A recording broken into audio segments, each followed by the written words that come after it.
ሊቃናተ ነድ ዘሰማያዊት ማይፈድ በእንተ በግዑ እቀብዋ ነዛቲ ያዘድ።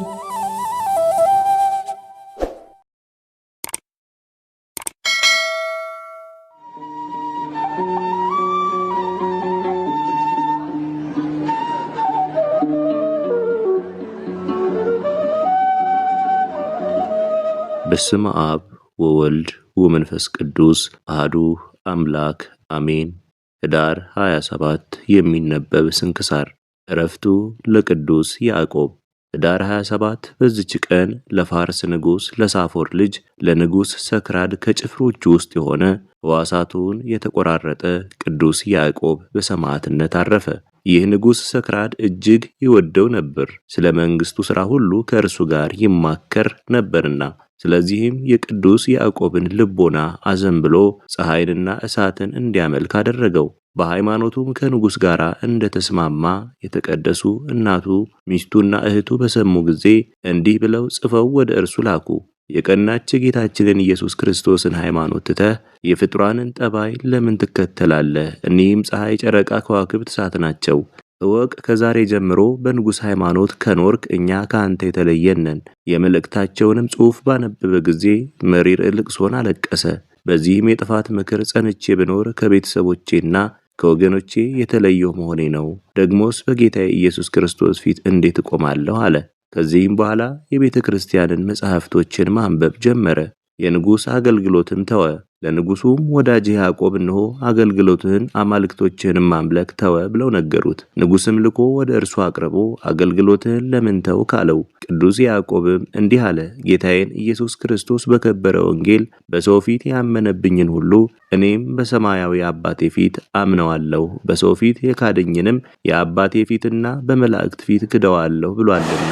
ስለዚህ አገልግሎትህን፣ ፍቅርህን፣ አማልክቶችህን ማምለክ ትቼ ሰማይና ምድርን፣ ፀሐይና ጨረቃን፣ ከዋክብትን፣ የሚታየውን የማይታየውን ለፈጠረ ለሕያው እግዚአብሔር ልጅ ለጌታዬ ኢየሱስ ክርስቶስ የምሰግድ ሆኑ። ንጉሥም ይህንን በሰማ ጊዜ ደሙ እንደ ውሃ በዝቶ እስኪፈስ ታላቅ ግርፋትን እንዲገርፉ ታዘዘ። እርሱ ግን ከበጎ ምክሩ አልተመለሰም። ዳግመኛም ሕዋሳቱን በየዕለቱ እንዲቆርጡ አዘዘ። የእጆቹንና የእግሮቹን ጣቶች 20ውን ቆረጡ።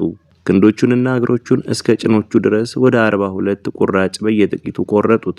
በሚቆርጡትም ጊዜ ሁሉ ጌታዬና ንጉሴ ኢየሱስ ክርስቶስ እንደ እንጨት ቅርንጫፍ ሰውነቴን በይቅርታህ ገናናነት ተቀበል። የወይን አትክልት ያለው በየ3 አጽቅ ሲቆርጡለት አጽቆቹ በዝተው ይበቅላሉ፣ ይሰፋሉ፣ በሚያዝያ ወር አብቦ ያፈራልና እያለ የሚዘምርና የሚያመሰግን ሆነ። ደረቱና አካሉ እንደ ግንድ ድብልብል ሆኖ በቀረ ጊዜ ነፍሱን ለመስጠት እንደደረሰ አውቆ በዚያን ጊዜ በዓለም ውስጥ ያሉትን ሰዎች ሁሉንም ይመራቸው ዘንድ እግዚአብሔርን ለመነው። እንዲህም አለ፣ ለእኔ ግን ወደ አንተ የማነሳው አካል አልቀረልኝም። ሕዋሳቶቼ ተቆርጠው በፊቴ ወደቁ። ስለሆነ አሁንም ነፍሴን ተቀበላት አለ። በዚያን ጊዜ ክብር ይግባውና ጌታችን ኢየሱስ ክርስቶስ ተገልጾ አረጋጋው፣ አጸናውም። ያን ጊዜም ነፍሱ ደስ አላት። ነፍሱንም ከመስጠቱ በፊት ወታደሩ በፍጥነት መጥቶ የከበረች ራሱን በሰይፍ ቆረጠ። የሰማዕትነት አክሊልንም በመንግሥተ ሰማያት ተቀበለ። ሥጋውንም ምዕመናን ሰዎች ወስደው በመልካም አገናነጽ ገነዙትና በንጹሕ ቦታ አኖሩት። እናቱ ሚስቱና እህቱ በሰማዕትነት እንደሞተ በሰሙ ጊዜ እጅግ ደስ አላቸው። ወደ ቅዱስ ያዕቆብም ሥጋ መጥተው ተሳለሙት፣ አለቀሱለትም። የከበሩ ልብሶችንም በላዩ አኖሩ፣ ጣፋጮች የሆኑ ሽቶዎችንም ረጩበት። የደጋጎች ነገሥታት በአኖሬዎስና በአርቃዲዮስ በሌሎችም ዘመን አብያተ ክርስቲያናት ታነጹ። ገዳማትና አድባራትም ተሰሩ። የሰማዕታትንም ሥጋ በውስጣቸው አኖሩ። ታላላቅ ድንቆች ተአምራትንም ከእሳቸው የሚታዩ ሆነ። የፋርስ ንጉሥም ሰምቶ በቦታው ሁሉ የሰማዕታትን ሥጋ ያቃጥሉ ዘንድ አዘዘ። በሚገዛውም አገር ውስጥ ምንም እንዳይተው አማንያን ሰዎችም መጥተው የቅዱስ ያዕቆብን ሥጋ ወደ ኢየሩሳሌም ወሰዱት። ከዚያም ወደ ሀገረ ሮሃ፣ ከሀገረ ሮሃም የከበረ ኤጲስቆጶስ ጴጥሮስ ወደ ግብፅ አገር ወደ ብህንሳ ከተማ ወሰደው። በዚያም ጥቂት ጊዜ ኖረ። ከእርሱ ጋርም መነኮሳት ነበሩ። ከቀኑ እኩሌታም ሲጸልዩ የቅዱስ ያዕቆብ ሥጋ ከብዙ የፋርስ ሰማዕታት ሥጋ ጋር ባለበት ሰማዕታት አብረዋቸው ዘመሩ። ባረኳቸውም። ቅዱስ ያዕቆብም እግዚአብሔር እንዳዘዘ ሥጋዬ በዚህ ይኑር አለ። ከዚህም በኋላ ተሰወሩ። ከዚህም በኋላ የከበረ ኤጲስቆጶስ ጴጥሮስ ወደ ሀገሩ ሊመለስ በወደደ ጊዜ ሥጋዬ በዚህ ቦታ ይኑር ያለውን የቅዱስ ያዕቆብን ቃል ተላልፎ የቅዱስ ያዕቆብን ሥጋ ወሰደ። በዚያም ጊዜ አስቀድሞ ወዳመለከተው ቦታ ከእጆቻቸው መካከል ተመለሰ።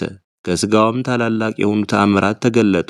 ለእግዚአብሔርም ምስጋና ይሁን። እኛንም በዚህ ሰማዕት ጸሎት ይማረን፣ በረከቱም ከእኛ ጋር ትኖር ለዘላለሙ አሜን። የፊሊሞና መታሰቢያ። በዚችም ዕለት ከ72 አርድእት የአንዱ የፊሊሞና መታሰቢያው ነው። በረከቱም ከእኛ ጋር ትኖር ለዘላለሙ አሜን። ዕረፍቱ ለቅዱስ ጢሞቴዎስ። በዚችም ቀን በንሁር ከሚባል አገር ቅዱስ ጢሞቴዎስ በሰማዕትነት አረፈ። ይህም ቅዱስ ከታናሽነቱ ጀምሮ እግዚአብሔርን የሚፈራ ሁልጊዜ በጾም በጸሎት ተጠምዶ የሚኖር ነው። ስሟ ሞራ የሚባል ሚስት አለችው። እርሷም የአጎቱ ልጅ ናት። በሥራዋ ሁሉ ደስ የምታሰኘው መልካም ሴት ናት። እንደዚሁም በፍቅርና በስምምነት ሲኖሩ ከከሃዲ ንጉሥ ዲዮቅልጥያኖስ ዘንድ የጣዖታት ቤቶች ይከፍቱ ዘንድ አብያተ ክርስቲያናትን እንዲዘጉ ትእዛዝ ወጣ። ቅዱስ ጢሞቴዎስም ይህንን ሰምቶ እጅግ ደስ አለው። እርሱ ስለ ክርስቶስ ፍቅር ደሙን ያፈስ ዘንድ ይህን ዘመን ይጠብቅ ነበርና። ለሚስቱም ሊሰራው ያሰበውን ነገራት። እርሷም የእግዚአብሔር ፈቃድ ይሁን አለች። ከዚህም በኋላ መንገዱን ያቀናለት ዘንድ ወደ እግዚአብሔር ጸለየ።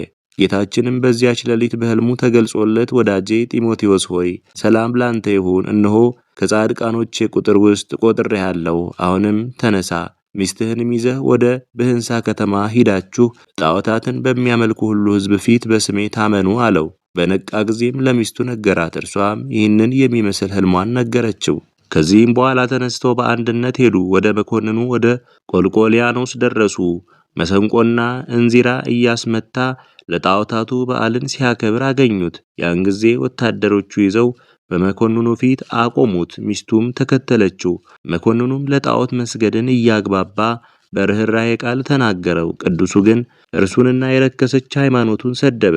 ስለዚህ መኮንኑ ተቆጥቶ ከሚስቱ ጋር ወደ ወህኒ ቤት እንዲያስገቡት አዘዘ። ከጥቂት ቀኖቹም በኋላ ከሚስቱ ጋር አውጥተው ደማቸው እንደ ውሃ እስኪፈስ ባለንጋዎች እንዲገርፏቸው አዘዘ። ያለ ርኅራኄም ገረፏቸው። ሚስቱም በዚህ ስቃይ ምስክርነቷን ፈጸመች። ዳግመኛም ለጣዖታት መስገድን እሺ ይለው ዘንድ ቅዱስ ጢሞቴዎስን ማባበል ጀመረ። እምቢ ባለውም ጊዜ የነዳጅ ድፍድፍ ሥጋውን ቀብተው ከእሳት ማንደጃ ውስጥ እንዲጨምሩ ታዘዘ። በጨመሩትም ጊዜ የእግዚአብሔር መልአክ ቅዱስ ገብርኤል ወርዶ ከዚህ ቃጠሎ አዳነው። ከዚህም በኋላ ሁለተኛ ወደ ወህኒ ቤት መለሱት። ተአምራትንም የሚያደርግ ሆነ።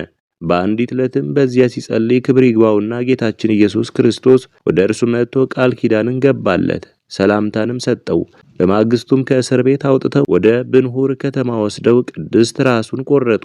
ያን ጊዜ ንውፅ ውስጥ ሆነ፣ አየርም መላእክትን ተመላች። አማንያን ሰዎችም መጥተው ሥጋውን ወስደው በመልካም አገናነዝ ገንዘው ቀበሩት። የመከራውም ዘመን ባለፈ ጊዜ ቤተ ክርስቲያንን ሰሩለት። ሰኔ 27 ቀንም አክብረዋት ሥጋውንም በውስጡ አኖሩ። ለእግዚአብሔር ምስጋና ይሁን። እኛንም በጸሎቱ ይማረን፣ በረከቱም ከእኛ ጋር ትኑር ለዘላለሙ አሜን። የአባ ተክለ ሃይማኖት፣ የአባ ገብረ ዮሐንስና የአባ ሊቃኖስ መታሰቢያ። በዚችም ቀን የገበርማው የአባ ተክለ ሐዋርያት፣ የአባ ገብረ ዮሐንስ፣ የደብረ ቆንጽልያ የአባ ሊቃኖስ መታሰቢያቸው የመድኃኒታችንም የስቅለቱ መታሰቢያ ነው። በረከታቸውም ከእኛ ጋር ትኑር ለዘላለሙ አሜን። የቀሌሜንጦስ መታሰቢያ። በዚችም ቀን ዘርቦች በምትባል አገር የደብረ ጎይ የሰማዕት ቀሌሜንጦስ መታሰቢያው ነው። በረከቱም ከእኛ ጋር ትኑር ለዘላለሙ አሜን። አስጀምሮ ላስፈጸመን ለልዑል እግዚአብሔር ክብር ምስጋና ይሁን መቼም መች ለዘላለሙ አሜን። ውድ የሊቃናት ሚዲያ ቤተሰቦቻችን ኅዳር 27 የሚነበብ ስንክሳር ወደ እናንተ አቀረብን። ይህን ይመስል ነበር። በቀጣይ በአዲስ ክፍል እስከምንገናኝ ድረስ እግዚአብሔር ቸር ያቆየን። መልካም ጊዜ